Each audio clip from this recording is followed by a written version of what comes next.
صالحا وعمل صالحا وقال إنني من المسلمين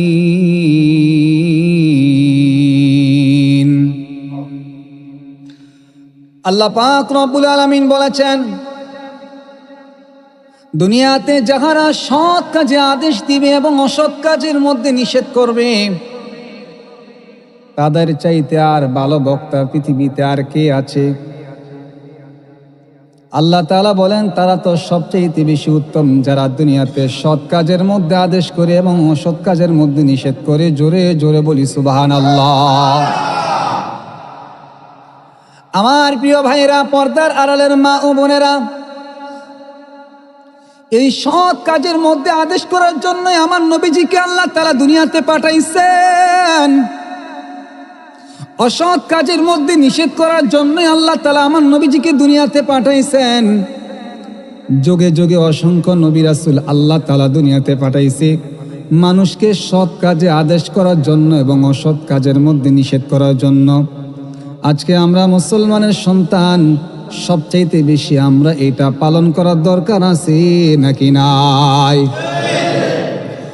আমরা প্রত্যেকটা মানুষ সবচাইতে বেশি আমরা পালন করার দরকার।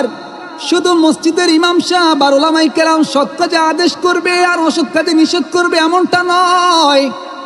আমাদের প্রত্যেকটা মুসলমানের দায়িত্ব আমরা সৎ কাজের মধ্যে আদেশ করা এবং অসৎ কাজের মধ্যে নিষেধ করা। সমাজের মধ্যে কোনো মানুষ যদি ভালো কাজ করে, আমরা তাকে প্রত্যেকটা মানুষে তাকে পছন্দ করি এবং তাকে সম্মান করি। কথা বলেন ঠিক কিনা? আর যাহারা খারাপ কাজ করে, যারা খারাপ পথে চলে, আমরা প্রত্যেকটা মানুষ আমরা তাদেরকে ঘৃণা করি এবং তার মৃত্যুর পরও আমরা তাকে ঘৃণা করি। কিন্তু ভাই আমার, আমরা যারা ভালো কাজ করতেছি, আমরা যারা ভালো পথে চলতেছি, কিন্তু আমাদের এক নাম্বার দায়িত্ব হচ্ছে আমি নিজে ভালো হয়ে চলবো, আরেকজনকে ভালো পথে চালাবো। কথা বলেন ঠিক কিনা? আমি শুধু নিজে ভালো হয়ে চললে চলবে না, আমি দেখতে হবে আমার ঘরের ভিতরে আমার সন্তান ভালো হয়ে চলে কিনা, আমার বিবি ভালো হয়ে চলে কিনা, আমার পরিবার পরিজন ভালো হয়ে চলে কিনা। আল্লাহ রাসূল সাল্লাল্লাহু আলাইহি ওয়াসাল্লাম বলেছেন, আল্লাহ পাক রব্বুল আলামিন কিয়ামতের ময়দানে প্রত্যেকটা মানুষকে একটা প্রশ্নের মধ্যে দাঁড় করিয়ে দিবে। যারা রাষ্ট্র চালাইছে, যারা সরকার ছিল, যারা এমপি মন্ত্রী ছিল, তাদেরকে আল্লাহ তাআলা প্রশ্ন